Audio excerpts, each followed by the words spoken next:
Men başlarım. Birinci. Salam aziz yurttaşlar, salam mehriban vatandaşlar. Ine sizin bilen bugün ýene-de ekrana çykmagymyzyň sebäbi Türkmenistanda bir gurama bar da. Şo guramany biz orta alıp şo guramanyň ýerine ýetiren işleri, borçlary şolar barada halkymyza ýetireli, bir sada dil bilen düşündireli, öz pikirlerimizi paýlaşaly diýip ýene-de bugün ekrana çykmaga mejbur bolduk vatandaşlar. Hemmäňiz hoş geldiňiz. Bahar hanım, Arslan bey, Ayşegül hanım, Ýaşky bey hoş geldiňiz hemmäňiz. Ýene öregejek. Şuňa Türkmenistanda şu aýtjak bolýanym salgyt gullugy diýip bir guruluş bar da Türkmenistanda.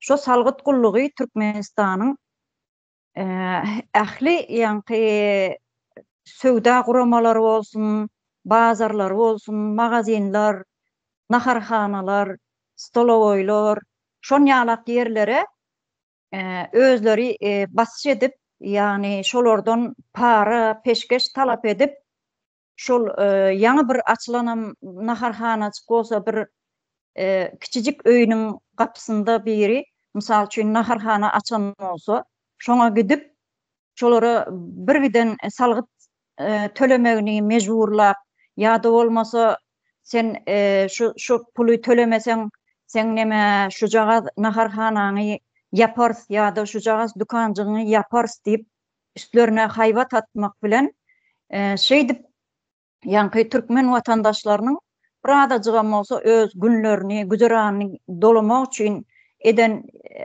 açan ýanky al naharhanasyny, dukanjygyny ýapyp şeýdip bir hili baskı edip neme diýendigi şolar ýaly hereketleri, şolar ýaly biýdüzgünçilikleri edendigi barada birazajyk bir gizlenme bolsa detally däldinim.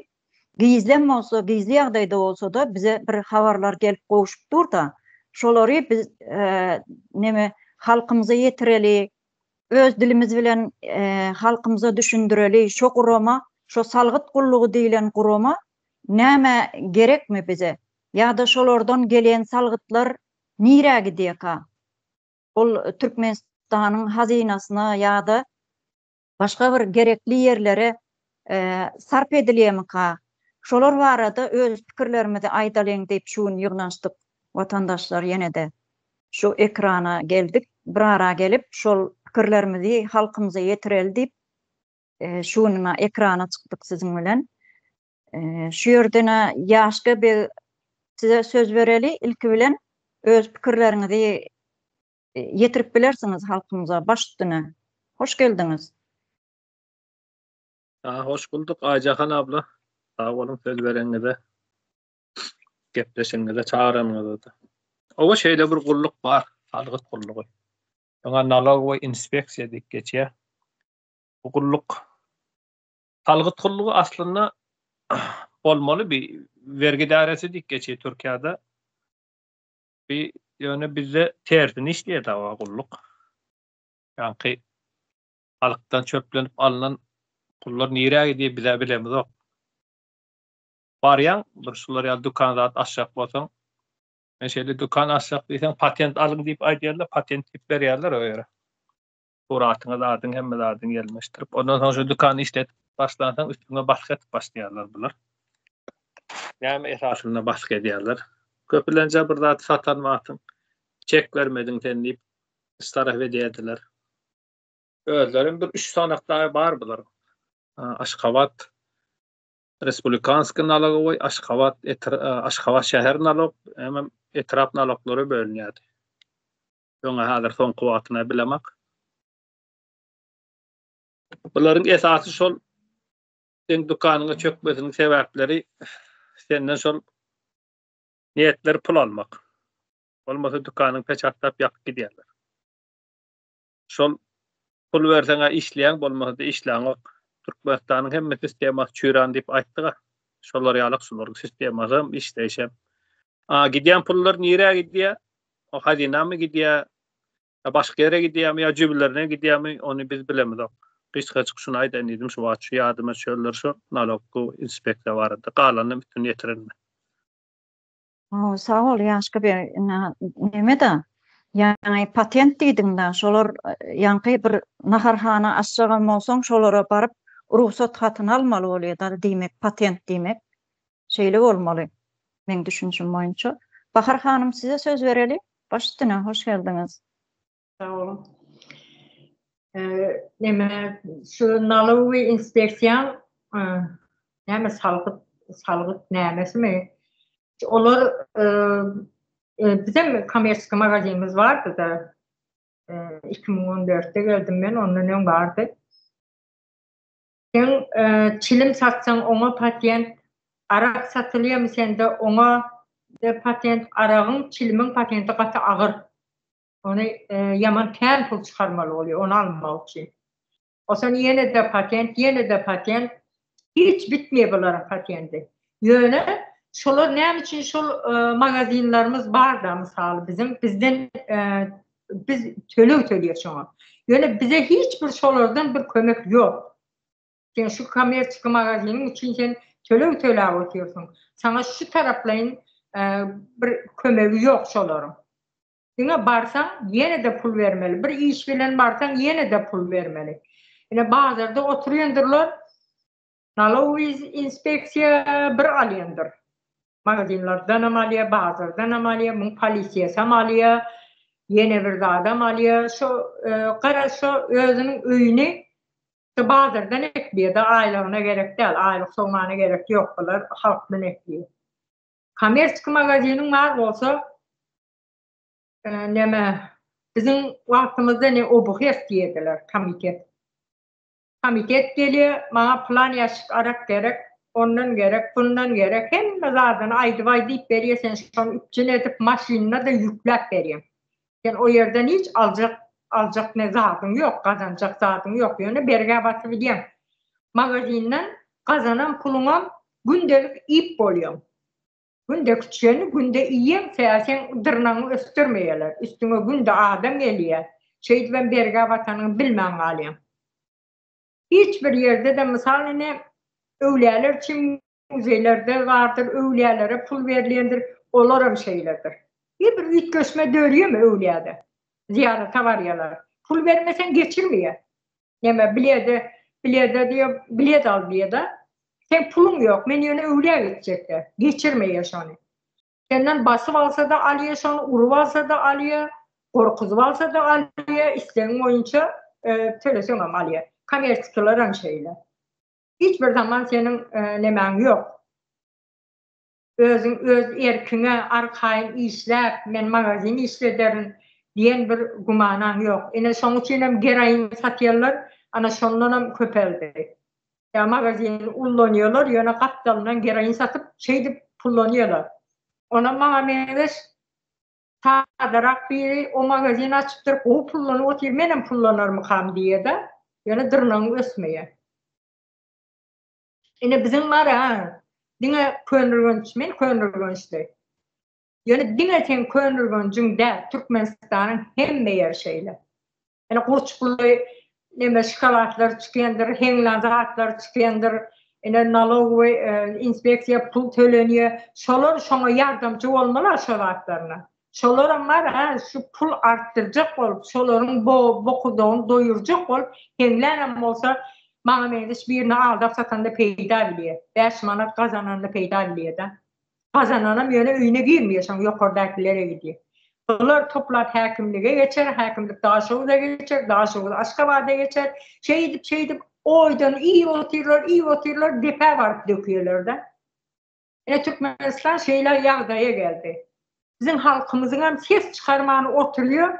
Bolya'da buğun geçer, ertir govalar, deyip, en sonunda özün Türkiye'de, ya Rusya'da, ya yeni bir yerde, şonyalak yerlerde görüyorlar sonunda.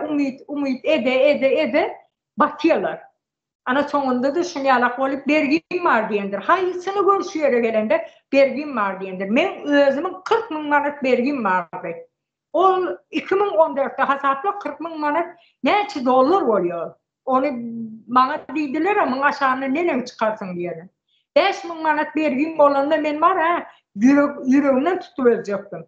Ondan sonra hesaplap çıkarıp başladım. Ona vergim var, buna vergim var. Bergi 40.000 oldu. Sonunda elim yuyup çıkıp Türkiye'ye geldim. Yani bizim halkı şu yardaya getirdiler. 4. yerde duruyor da baylıkta. Yani hiç iş yoktur. Zavut, ne fabrik, ne bir zat. Sen eli kayın, senin yerin yok. Ya açıp şu zat mümkün diyen senin özün yerin yok, öz zatın yok. Sen haçan da kapına gelip elinden alacaktı. Hükümetinki diyençe senki. Safar ağay diyer. Cayın yıkacaktı buldozer kapına diyen yençe oluyor senki derdi. Hakikat hemme zaten şonu çeli senki. Yani sonunda ondan sonra senki olmuyor hükümetinki oluyor. Bir hükümetinki, devletinki diyenin bir modası var bunların. Diyeceklerim şundan var. Arslan deve söylüyor. Sağ ol Bahar hanım. Doğrudan naşı Türkmenistan'da bir önümü öndürecek olsan ya da yerin yok dedim doğru. Yankıyalı. Hemme zat hükümetinki. Şu koşudurnak içindeki cinayetkar hükümetinki. Sen bir 8 sotuktan başka yerin yok da 8 sotuktan näme bir 2 komnat, 3 komnat öy kurup bilersin. Şondan başka sen hiç yeli nemen yok. Susi sana değişli bir mellek yerin yok.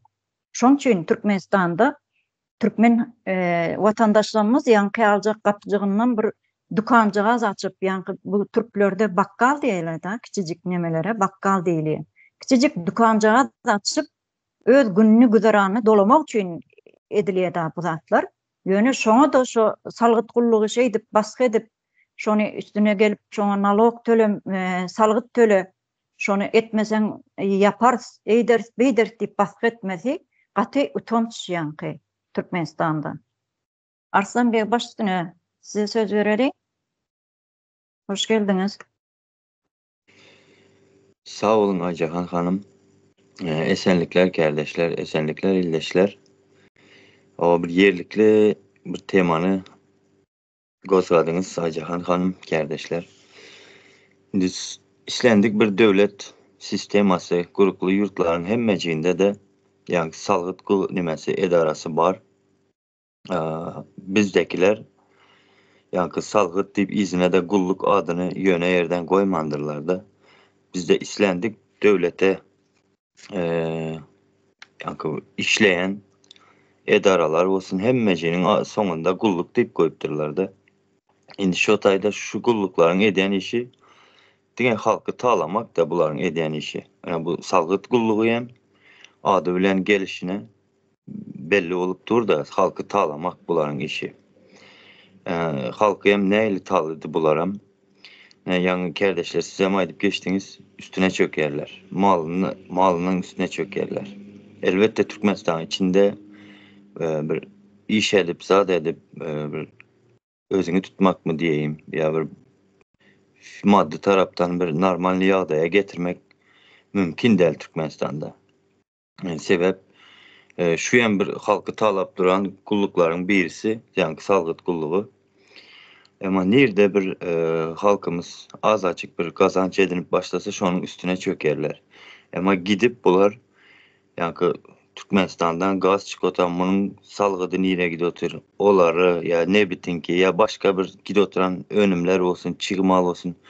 Buların salgıdı bu arada hiç kelem ağız ya gürrüngüne etmezler ya da barıp yani şunca kvartalda şunca girdecimiz oldu. Onun yalı statistikalar verilmeyendir Türkmenistan'da. Bunlar hemmesi yani halkı tağlamak için örülen kuruluşlar bular.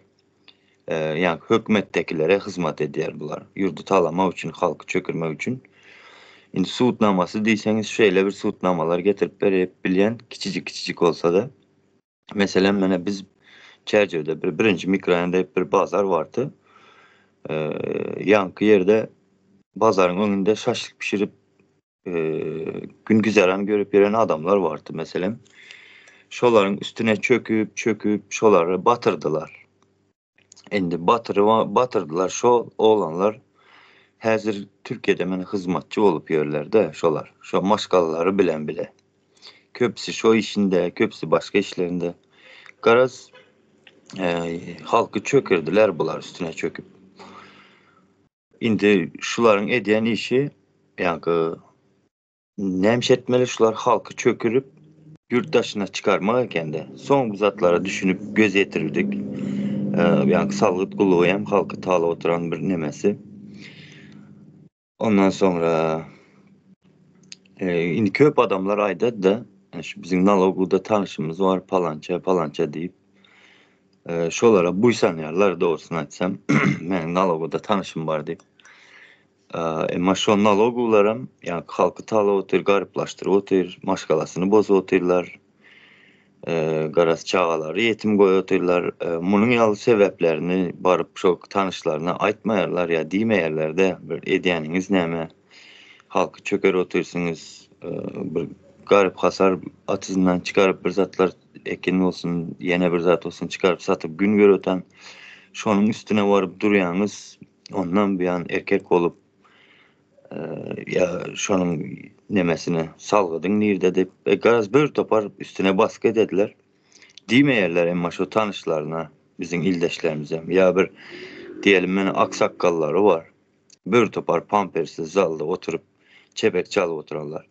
Şolar ne için diymeyerler de mesela ediyenin neme bu ahlaksızlığın neme deyip ya, bu bir gin kaldık da bir hem garip kasar yaş otanam özümüz tal otanam özümüzünki şu tane hiçbir düşünüp bilmedim. Hayse bir kuruluş alsam o salgıt kulluğudur, polisiya kulluğudur, o yine neme kulluğudur, hemmesi kulluk.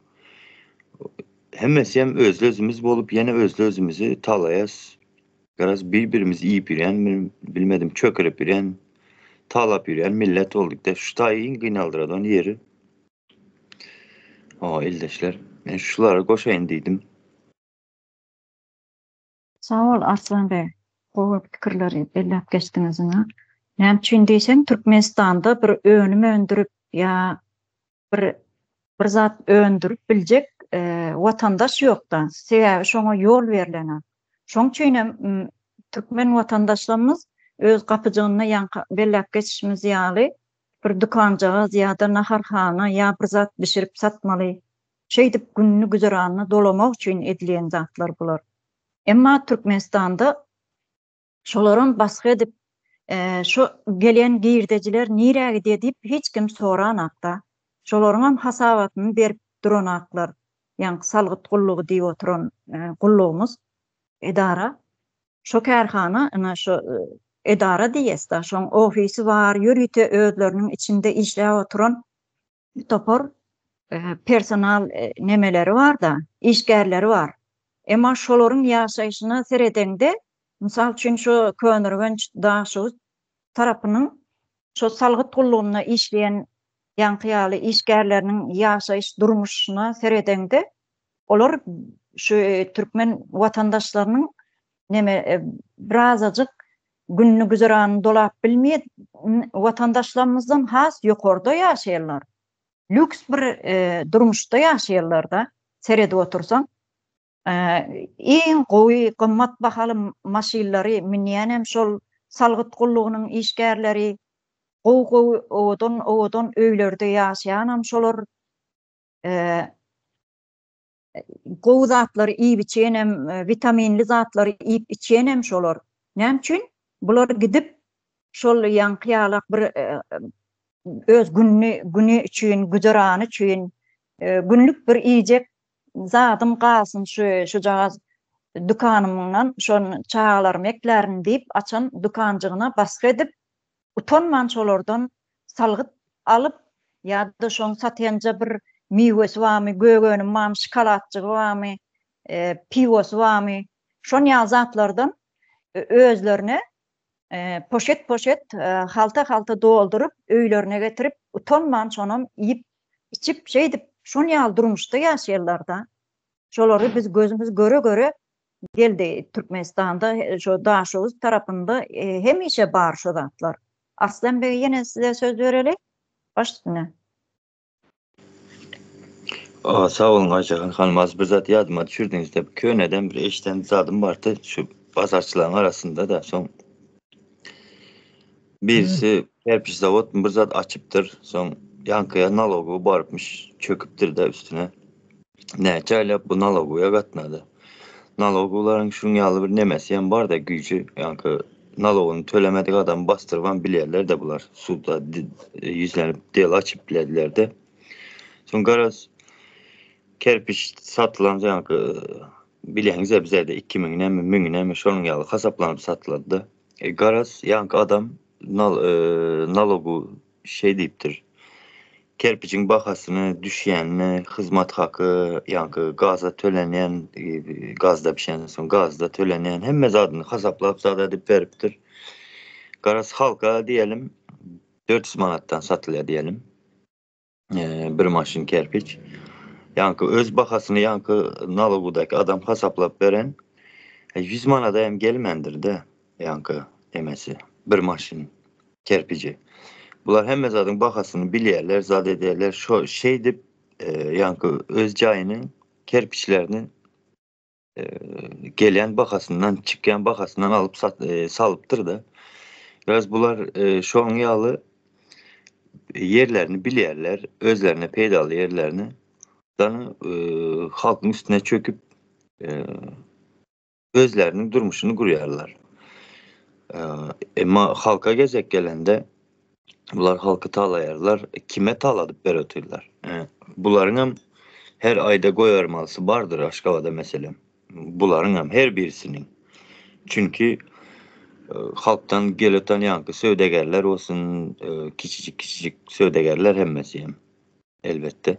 Şolaryň üstüne çöküp çöken pullaryny nire uğrada oturlar bular. O öňe men 2015-2016 ýeçeli çerçeğin içinde söwdeger olanlar, adamlar, hojalyklar kentide şolaryň köpüsi taşlap gaýtdy. Indi şu 2016-njy ýyla çellem söwdegerlerden näçe pul alýardylar. Meselem her 6 aýdan neme diýende deklarasiýa tapşyrýardyk. Şu deklarasiýanyň satan harydyň bolsun, näme gidejiň bolsa şondan banka töleýän de. Yankı döwlete diýip töle diýerler, emma bizde bilişimiz ýaly häkimiýete gidedi hemme pullarym. Döwletiň hazynasyna giden zat ýok. Indi şu her 6 aýdaky nemeni töleýäniň bilenem şunu 3 ýylkysini jemlep, ýene de 3 ýylky barlak geldi diýip ýene töleýän salgydyň üstüne ýene de salgyt alýarlar da. Şu funksiýasyna hiç aklym çatmady. Sen töledin deklarasiýa, tapşyrdın satan malyňdan, gidejiňden pay çıkaryp ödedin döwletiň hazynasyna meselem. Ýene 3 ýyldan soň gelip 3 ýylkysini jemlep ýene aladylar bular. Şoňa hiç düşünüp bilmedim, hiç kim jogap bermedi. Geçen çıkışlarda hem aýdyp geçtim, hiç kim komentar hem yazmadı şoňa. Näyle bolady bu diýip de. Şonu düşüntiren hem bolmady, aýdan hem bolmady. Garaz diňe halky talaýarlar da bulara. Diýmediler emma ne bitimiz bar yankı gazımızdan şunça girdeci gel otur falan oldu hazinamızda gaznada şunça pul berildi şu kuvartılda deyip halka açıklanan yeri yok. Naloglar kime hizmet edýärler, kime gulluk edýärler, o ne belli häzirlikçe benim için. Sağ olun. Sağ ol Arslanbek. Şu ne Türkmenistanda hiç bir sistemanyň işlemeýändiginiň alamaty da şo ýanky. Salgyt gullugundan gelen giyirdejiler nire gidýär? Mysal üçin hazina näçe bir prosenti gitmeli, näçe derejesi plan yere gitmeli, näçe derejesini mysal üçin bir dukanjaga açan bolsa şoňa sen sertifikat berýän, ruhsatnama berýän eline. Şu zatlar satyp bilmäne ruhsat berýäs diýip eline hat berilýär da. Şoňa da sen belki şoňa da bir belli bir prosentini şolara da gitmelidir. Şolara da kömek etmeli yeri bardyr.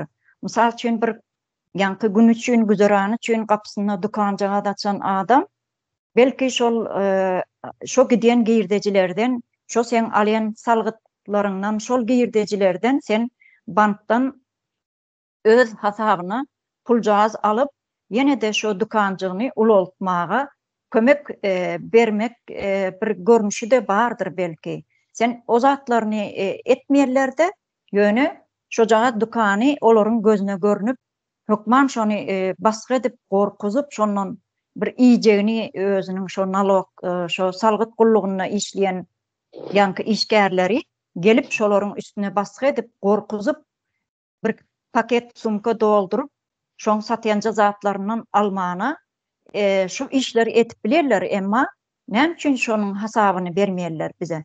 Bu da Türkmenistanda hiç bir sistemanyň işlemeýändiginiň alamaty şu.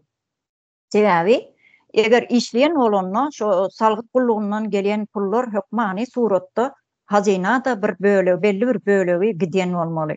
Muňam hasabatyny her aýma-aý çykaryp hasabyny berip durmaly. Türkmenistan bir şeýle bir ösen ýurt bolsa, onda da ýanky Gurbanuly Berdimuhammedow aýdýar da ýanky goşa durnak içinde nemämiz diýse, başymyzda oturan Gurbanuly Berdimuhammedow şu bütün dünýäň bir haýsy ýurda çyksa çyksyn, ýöne Türkmenistan diye ykdysady taýdan uly bir ötüşlere ýetip barýan döwletdir diýip, onam utanmany agzyny doldurup aýdýar. Ýöne ana şu inçejik bir inçe zat şu salgyt gullugy diýmek. Bulan biz gozgojak däldik bu meseleni. Ýanky şol özü gapyjygyndan şu gün üçin güzeran üçin açylan dukanjygyna baskı eden üçin biz şunu hökman dile getirmäne biz mejbur bolduk da şu zatlary. Ýöne bu hiç bir Türkmen watandaşynyň ýurdun içinde bolsun, daşynda bolsun hiç kimiň bir gözüne görünmeýän bir detallar da bular. Salgyt gullugy diýse, üstüne nalog geldi diýse, fakirler gorkuşup, sandyryşyp şonu şol näme islese berip bermeli. Paketler doldurup bermeli. Şondan sagaman kutulsa boldy. Şo adamyň pikiri, watandaşyň pikiri şeýle da. Ýöne durup şonu näme üçin geldi şo. Şonu şoňa garşy bir soraglary berse, han näme kömek etip bilen maňa diýip şonu diýip bilen ha. Söz bezekler. İşte sözü diýer ana şu. Analiz etmäni bilemiz hakda, şoň üçin gelip çykýar bu zatlar. Bahar hanım sen bir zat diýdiň. Aýjyhan şonu ýaly da sen näme üçin şey diýip soramýarlar şonu, niräge diýe zat diýdiň. Demede könürümüzde mellekler paylandy. Birem 20.000 manadam neme berýän boldy. Näme diýilýär, bankadan berýän we alýan. Osan üstüne soň ödýän faizli, prosentli. Kredit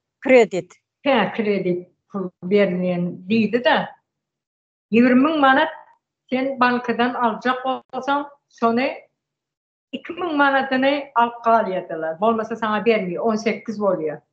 18.000 arak zawutdan pulun yerine arak berilýärdi. 18.000 manatlyk arak. Ýerden wara gapyny açýan tırp 12 manatly aragyň bahasy 10 manatdan ala diýip ýalvartyrýar. Pul gerek. Osan soň 8'e düşdi. 8 manatdan ala gaýrat et. Menem şu kredi pulun yerine arak berildi. Benim şu jaý salmaly. Ýagdaýyny aýdyp çok kommersiýalara zeyrenip aýlanýarlar da. Ýeke bir adam däl. O ýerde näçe sana adam kredi çok pul aldylar. Näçe sana adam mellekler paýlandy. Şu jaý ondan soň neme 20.000 manat näme bolýar? 10.000 manat bolýar. Sen ýöne şonu banka o arak berdi, onu ýazat aýtmaýar. Sen şu 20.000 manaty senden töke alýar. Ene bizim halkymyz şoňa ses çykaryp bilmedi. Ben pul diýip geldim, arak diýip gelmedim ha. Näme üçin maňa 20.000 manat kagazda ýazylgy, gol çekilmeli. Sen näme üçin maňa 18 berýän diýip aýtyp bilen aklara şonu. Pul yok, bermiyor. Ertirgel, bir gün gel, kasada pul yok, bankada pul yok. 4. yerde duruyor Türkmenistan, yöne pul yok. Yani halk sonda da ses çıkarmadı. Şeydi, ses çıkarmanı, bir de şu güne geldik. Yasın vaktinde boldu bu zatlar.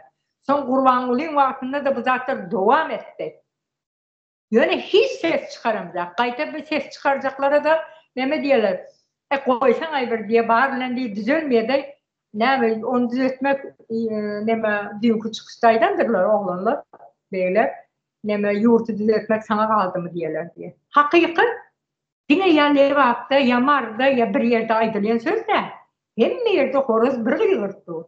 Halkın hakkı hem yerde bir iyilipti. Halk hem yerde bir ezilipti. Yine halk ses çıkarmıyor. Yurdu düzeltmek sana kaldı mı deyip ne şu yardaya geldik. Bizim öz günahımız.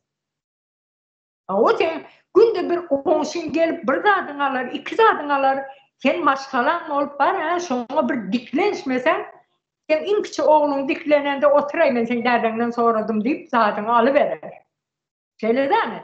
Yine maşkalan olup den diklensen, sen hakkına iyip bilmez komşuyum. Bizim son yağlı. Biz özümüz bir mana dedik, hakkımız soramasak, bir yer bana verdin mi, kol çekildim kağıza, hayırdır bu yer ben yerim, sana ne dedik, biz aydı bilemiz ha.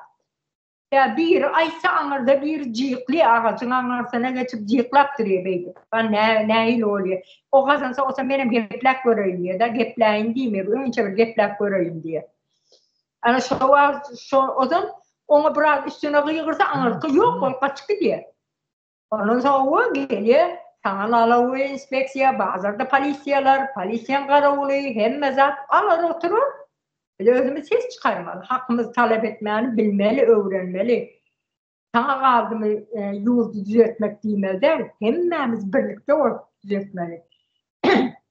Yurt ya benimki, ya Yaşkan'ınki, ya Aycahan'ınki, ya Arslan benimki değil mi? Hemmemizinki, biz şu yerden yaşa oturuyoruz, şu yerin vatandaşı biz.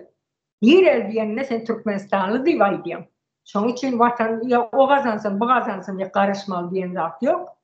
Hem ben hakkını talep edip ayağa kalmalı bulan komitetlerin sonra oradan depede oluyor. Onun manlayla sipa oturan zat yok. Her cek yönü kullanıyorlar. Komitetmen deyip kayşarlıp gezebiliyor, yumuşacık maşinde gezebiliyor. O yukarısında komitet gelin vakti belki komitet duruyordur yere bakıp tırnağını dişlep mı ne çmanat bilen ağzını boğazını sokup doyurup koyuverip olurdu. Ümünde ılgışla hizmet edendirler. Yine naloglularım şeyle değil mi? Biz neyse hizmet ettik. Daha şuradan bardak çiveli diye gelip nalog sarktı diye yine onu ver, bunu ver. Bu koyun, birisi koyun veriyor. Birisi arak veriyor, yine burada çölek diyeler bunu maşilli. O yerde iyidirip, içirip, çastırıp, doyurup, gerek olsa yanına kıyızım taf veriyorlar. Ne şey değil, biz özümüz onları yemekle el yetmez ettik. Son hiç mi eli yetenek gitti o buluttan ve çıktı. Elimiz yetenek son. Buna da bizim özümüz günahkar. Nalo indi belki bizim kiyalı kamerçılar hesap vermiyor. Nalo'nunkular başlıklar geldi yukarıdan adam geldi hükmen ona bir tanıyanlarına ya özün söyürlerine yine bir dağına kıyızak ediyorlar. Kıyızak edip çölde oturulan biz biliyiz. Eşitlik. Yani kimin kıyızdığı aydılmaya. Onu şey değil ben uğradık koy veriyorlar hopla. Onu daha şurada da Aşkabat'tan geliyor. Aşkabatların şey diye. Hem de zaten şeyler. Bankadan pul alsan onu veriyen 2000 manat da şu vaktinde niyarsın vaktinde o 20.000 manatdan giden puldu. Adır işletler. Kağız pul oldu hazırda. Ana şu vaktinde da şeylerde 2000 manat banka kayıp olmasa vermeye. Ondan sonra o pulun yerine de arak veriyor. Biz özümüz magazinimiz olandan sonra o arak şey alan koyunurgunca hem halkı biri barıp men sunkamı salıp da bankadan pul aldım deyip aydı bilmez. Hemmesine de arak verirdi. Arak sağlık çoğarken aşırvayın men yerdeki kurultay men deyip duran vakti deyip. İslam kıyızını çok izmenki diyenle aşırvay iyi oluyor şuna bir geçerik. Meşerif Scott deyip dayısının dağçası var. Şuna ekidip keyif edip sonra dayısına zırh kaydıydı. Al sen kalanı seni devam etti. Aşırvay şun yara kaldım diyor. Yani hazır attan yıkıldı. Eşek ödemin bilmedi. Piyada yeri yapışık kaldı. Hadi ne bir şey diyeni bilemem. Özü türmede oturup garpon başlığı bol oturdu. Hem mi vardı şeyle? Payok dipleme diyorlar. Payoka verilen zatların hemmesi bazıda arkayın bazı hakikaten satıp oturuyorlar. halkada en sonku kurçuklap hiçim almacak undur, su koşulan yağdır, şon yalak zat verip oturlar. Şikaratlarına yer yağdan porsap yatı, hani halk ezip oturlar. Aşağıdan yer bir vaxt neme değil, ay diliydi da biz çağa vaxtımız. Hali aşağıdan yerler beyge sıçarlar diye bir dövür gelecek. Yine şu dövür bu dövür.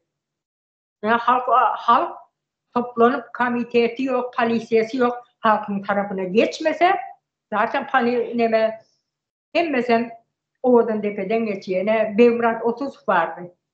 Türkmenistan'da şu könrüğünüzde aklovçu değil. Öyle yaşılmaz bir vardı şu könücü. Şon bilen geziyor. Sonra ay ministerstva geçiptir Bemrat 30 deydiler. Onun sonu demede Oğuz'un tepede öldürülüyorlar. Komitetlerin şeyle oluyor.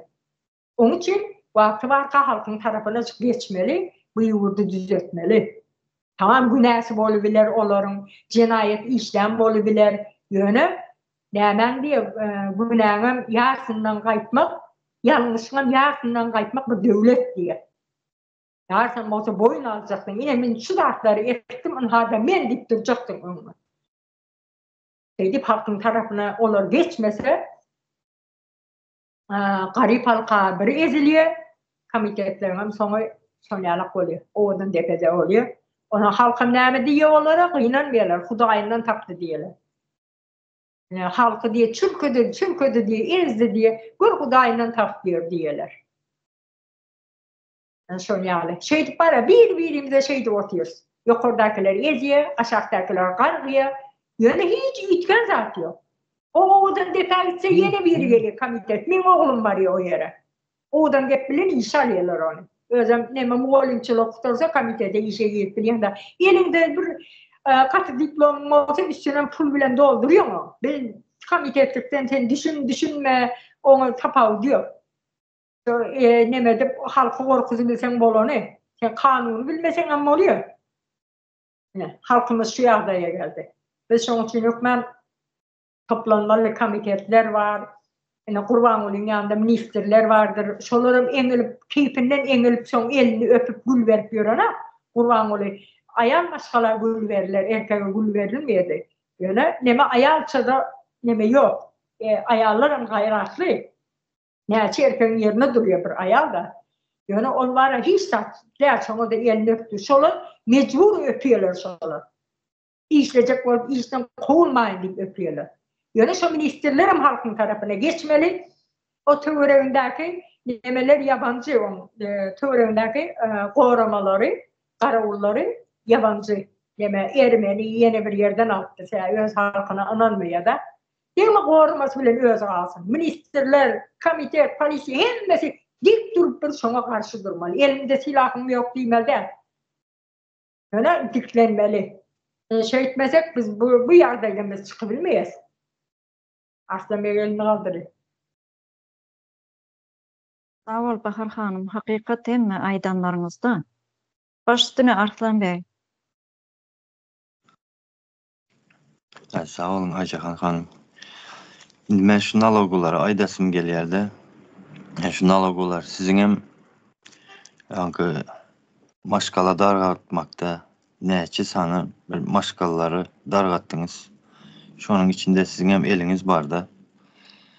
O sana otursan gatıken özünüz bileyiniz ama sizin hem neçe sanınızı sonunda şu hazır korup duran, hizmet edip duran sistemanız özünüzü türmeden çıkardılar. Sizden öndekilerini. Ve sizin hem şu sistemada malınızın tağlanmayacağına garantiyanız özünüzde de yok. Onu özünüz hem govileniz. O ildeşler hemmemiz olup teze Türkmenistan'ı kurup yani devlet sistemasını tezlenen kurup oturturup hemme yani edaraların adının sonunda kulluk diyen yerini çizip ayırıp tezlenen devlet kurup yaşamak vaktimiz geldi. Bu eden ettiliklerim hemmesi özümüzün tanış bilişimizin eli bilen, üstü bilen edili otur. O şolara dur deyse açsanız bir ağız ildeşler. Şöyle neme oluyor? Yani yurt düzeltmekte koştuğumuz oluyor. Çünkü onlara tanışyňyz boldugy üçin arkaýyn rahat aýdyp bilýäňizler. Edýäninden eliňi çek diýip. Hemmesi hem öz-özümüzi talatmakdyr bu zatlar. Oýna gelen millet de garas. Şolara diýip bilýäs şu zatlary. Bu gepleşigimiz bilen hem ýene-de bir gezek Türkmenistan içinde döwlet sistemasynyň ýokdugyny bir subut etdik. Bu gepleşigimiz bilen hem Nalogudakiler sizden bir aklınıza aylanarsız. Sağ olun, men şunu diýjekdim.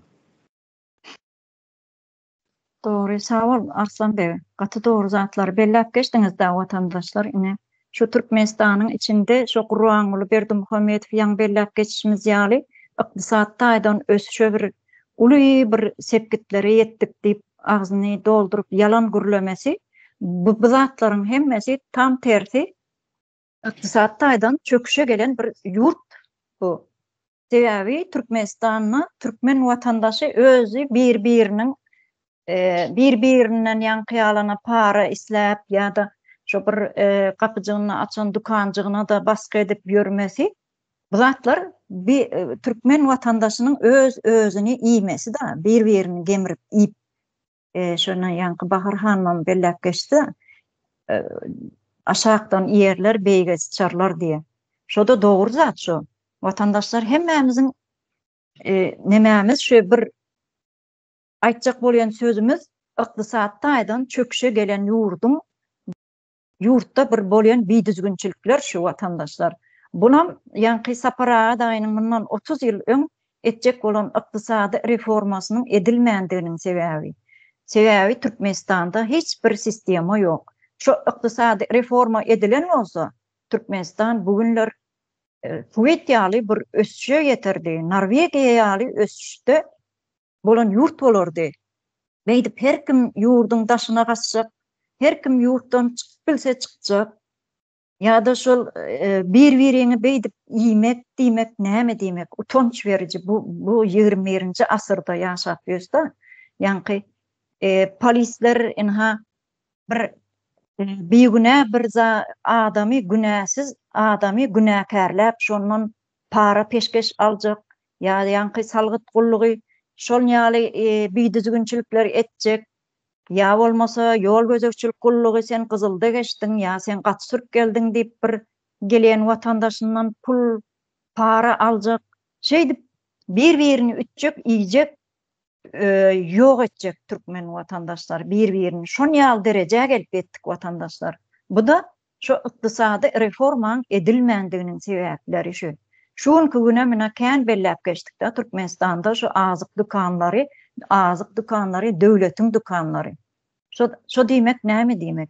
Ýanky aýdyşymyz ýaly biz Türkiýede görüp ýörsda, hususy hemme zat hususy eýetçilikde bolansoň, her bir vatandaşy, Türk vatandaşy özüniň gapysyna bolsun, nerede bolsun, ýanky bakkallary, dukanlary, marketleri, Migroslary, Bim diýdi, Şok diýdi. Ýene şon ýaly uly ösüşlere gidip oturanlar.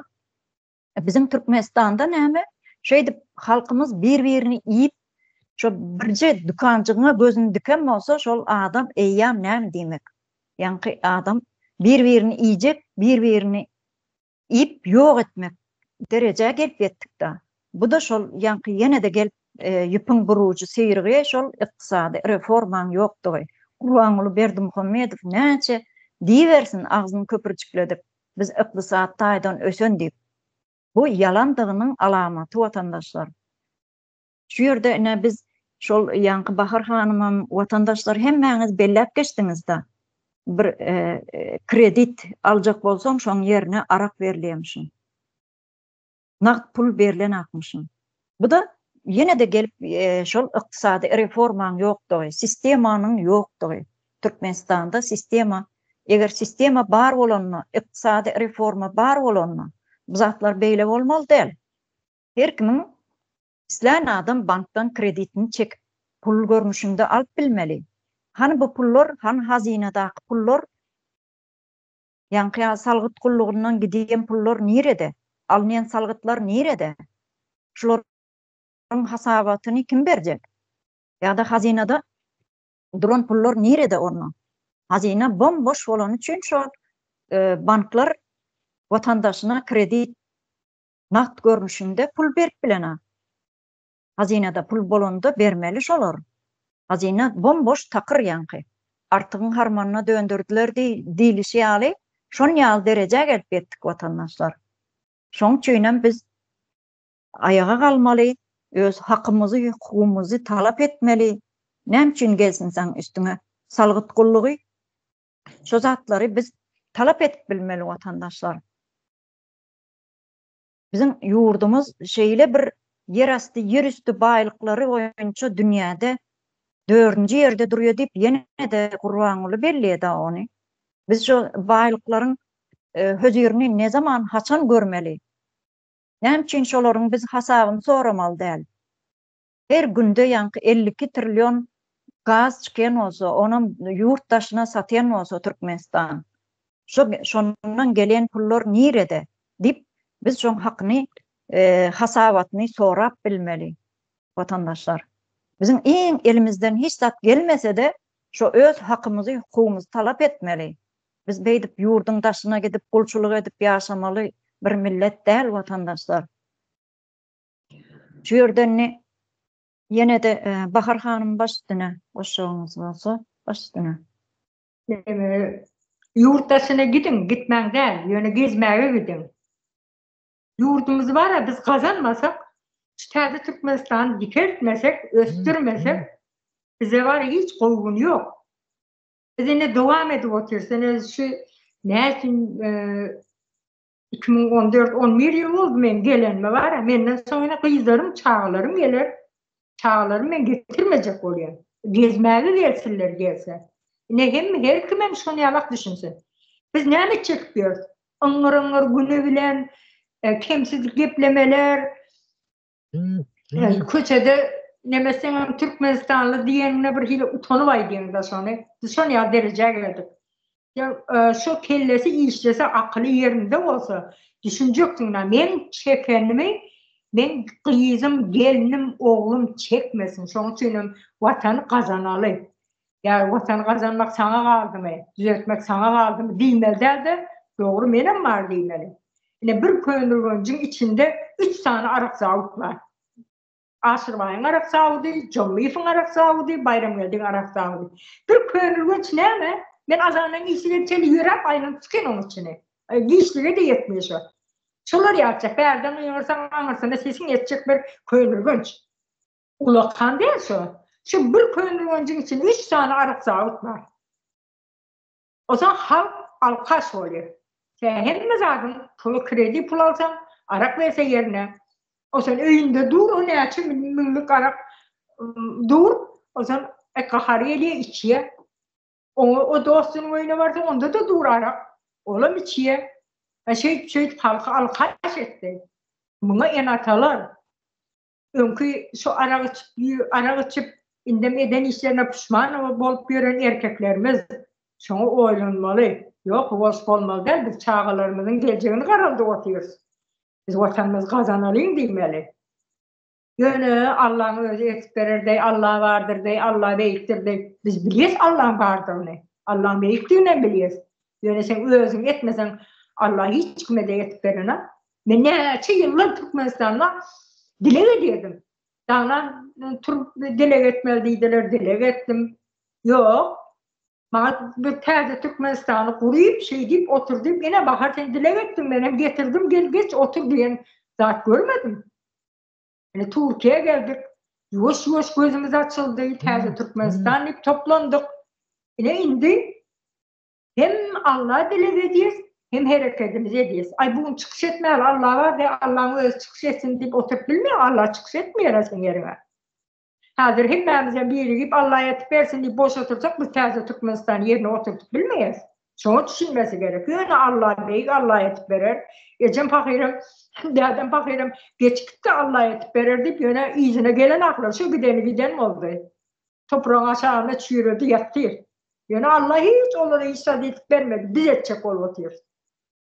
Allah'ına miyattan çıkarma, namazınıza miyattan çıkarma, okan, yiyeceğin değil, engelip yatan, ol öyle işimiz, yöne vatanı kazanmasak, bize hiç kim bize kömek etmiyor. Ene şu yerde işlep yiyorsun. Sen arzın ne açık arz ettiler. Ne samaliyot ber, yine bir zat ber, Erdoğan'a seslendiler. Derdi mi? Sen öz devletin dura o yerde. Sen özün prezidentim diye oturuyorsun. Bir samsığa basmaçı geldi. Onlar Putin getirip oturttu. Niyazı Türkiye bilen katnaşıp başladı. Biraz ters geldiler. Niyazı öldür, ben seni yerine koyarım dedi. Kurban olam hop etti, öldürdü. Yerine de özü geçti. Yine ona tavsiyelik verildi. Halkım diyeceklersin. Ömünçe bir gözüne gir. 6 aya çelle bir halkına hizmet et. Kov yerleşenden sonra ondan sonra neme dersin? Kök yayra dersin. Oğlum yine bir zatın samsık olsa toplat getir. Prezident koyalım. Benim Türkmenistan İymene sömürmene devam edecek deydi. Şoň üçin hiç halkım diýenlerdir. Ýöne söz berdi yalandan da. Men ilki diýdi, wezipem diýdi halkymdyr diýdi. Halkym ilki nemem diýdi de aladan halkymdyr diýdi. Haýsa halkyň elinden tutdy. Gaýta bilim gün-günden, ýyl-ýyldan bilim ýok bolup gidip barýar. Halkymyz jahil boldy, bir-birine sürsepleşip geplemene gorkun boldular. Ne halkımıza seslenýän, gözüňizi açın. Merdan Muhammedov 5 yıl kellesine arttı, gayret etti, keselledi. Ne olsa olsun aç oturdu, yine birden uykusuz oldu. Yine taze Türkmenistan'ı kurdu. Berekallah şul oğlana, halkın oğlu, enelerin oğlu, vatanın oğlu şul oğlu. Nesip olsa onun yöne anırda unutmalı değildir. Onu her gepleşimizde de ayıp geçeceğiz. Merdan Muhammed'e bir zat olsa siz özünüzün cehenneminize kol çekeniniz olur. Merdan Muhammed halkın başından sipat. Yine şun yolundan biz yürümeli. Şunun kurup giden taze Türkmenistan'ı biz yerine oturtmalı. Halkımıza şuna dinlemeli, çıkışlar dinlen, bol çıkışlar dinlen. Ne oluyor? Taze Türkmenistan ne için kurulu otur? Halkın, yaş neslimizin sonu ne ile olacak? Taze Türkmenistan'da ne ile erkirlik olacak? Bilim mi olacak? Yani hem mezadımız, doktorçuluklar, medisina, hem mezad öfsüyük, 50 yetmez bir devlet mi olacaktır? Yani bunları öğrenmek için çıkışlarımızı Türkmenistan kısama haberleri bol dinlen. Hem de bize koşulun. Mühemmeler, ministerler, ki Anrucu yakasına gazlık takanlar hemmemize de diyen. Yaşıl köynek deyip hemen Kurban Ulu'nun önünde el çarpacak oluyorlar. El çarpmam. Taze Türkmenistan için sem harekete geçin bize koşulun. Çok sağ olun. Sözümü bitirdim. Sağ ol Bahar Hanım. Arslan Bey elini kaldırıptı yani. Koşu ayıracağınız olsa Arslan Bey baş üstüne. Bahar Hanım'ın aydan saatine bir neme göstersim geldi de. Yankı nece Allah'dan dilesenem, niyet etsenem, dilek etsenem, nalogular halkı yankı çökürmekte, basış etmekte elini çekmedi diyecek oldum da şunu gösterecektim. Yerine koyup aydıp bilmedim.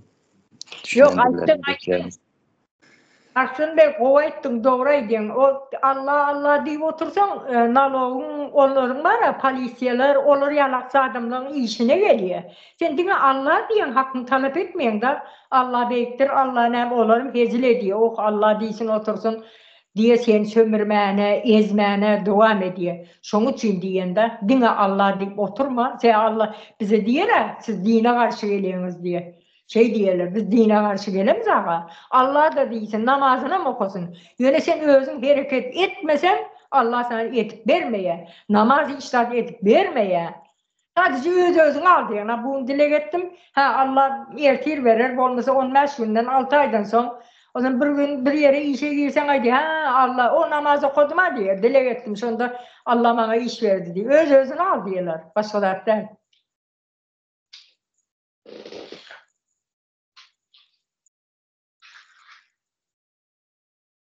Hakikat vatandaşlarına şu gününe kendi adı bellep geçtik de biz yankı Bahar Hanım sen belleyişin yali biz bir kulçuluk edip yaşap ölkütmeli millet değil de bizim çağ açıklanmadan, ahtıklanmadan şu yurttaşına gidip kulçuluk edecekler de şu biz yankı hakkımızı hukukumuz talep etmesek bir yankı salgıt gullugyny nakyaly adamlara bir dur diýmesek, näçin bu iş etip dursun, bir düzgünçiligi edýän ýa-da bu salgydy näçin alyp dursun diýip özümiziň hakymyzy, hukukymyzy talap etmesek, biziň çağaçylyklarymyzam, atyklarymyzam şo biz ýaly gul bolup ýaşap geçgitmeli Türkmenistanyň näme dünýäden.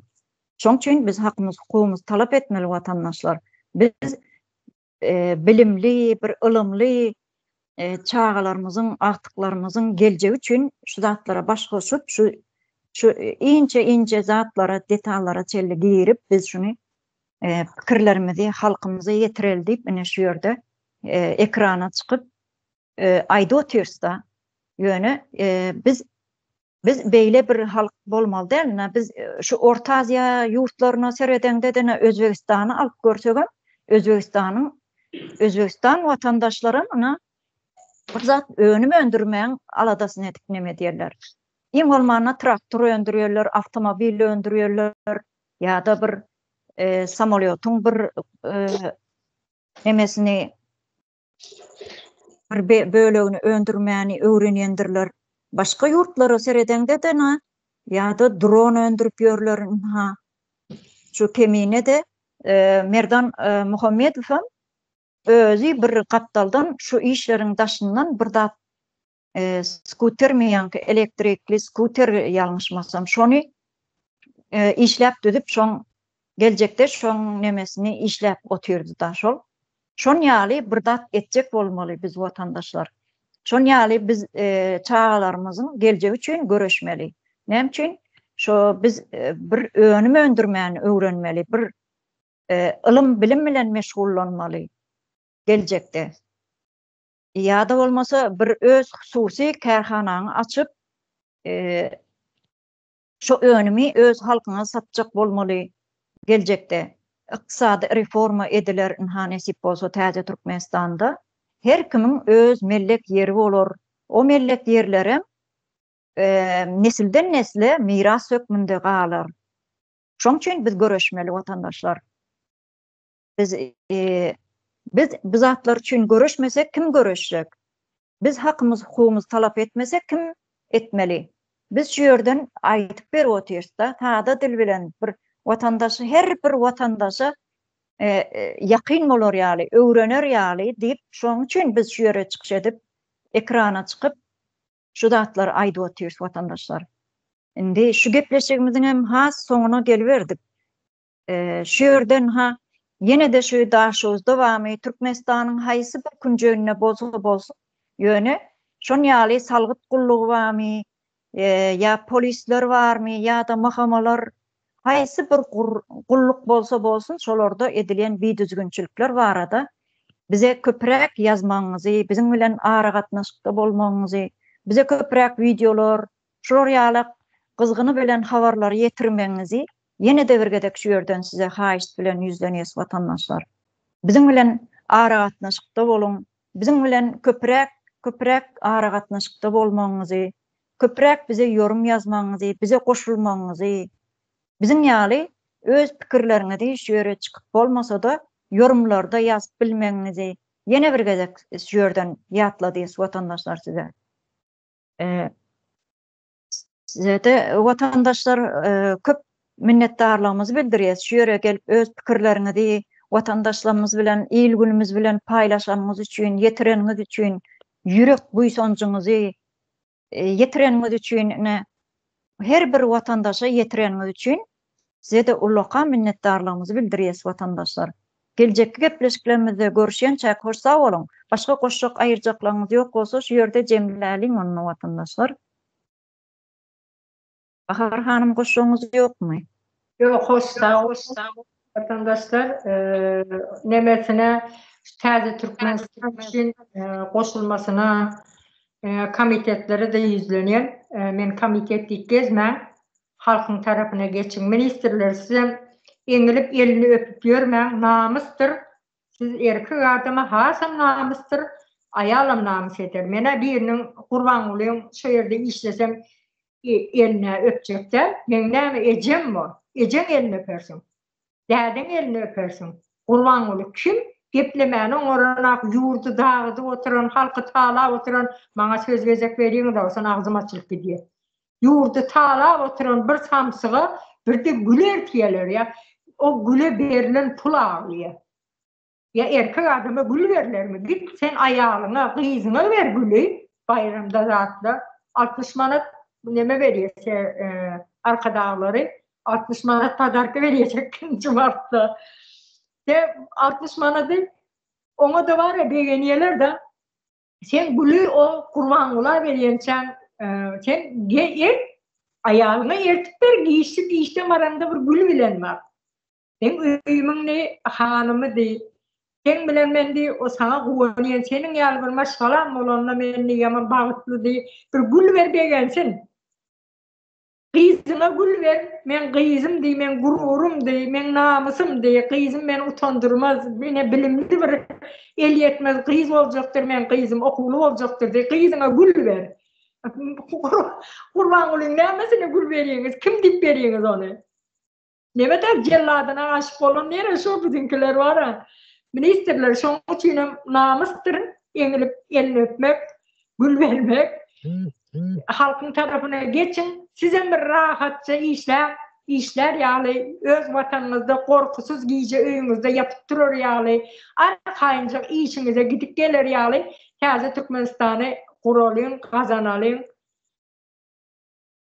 Diýjeklerim şundan ibaret. Sağ ol Bahar hanım. Sağ olun vatandaşlar.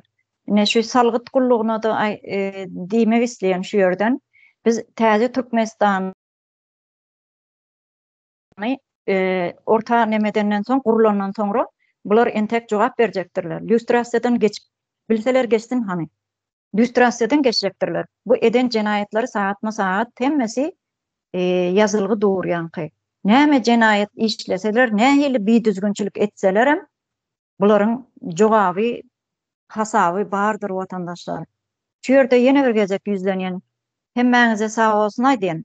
Şu biziň halkyň ses kanalymyza köprek abone bolmaňyzy, like basmaňyzy, ara gatnaşykda bolmaňyzy, köprek seredip dinlemeňizi ýene bir gezek şu ýerden size ýapladyň vatandaşlar.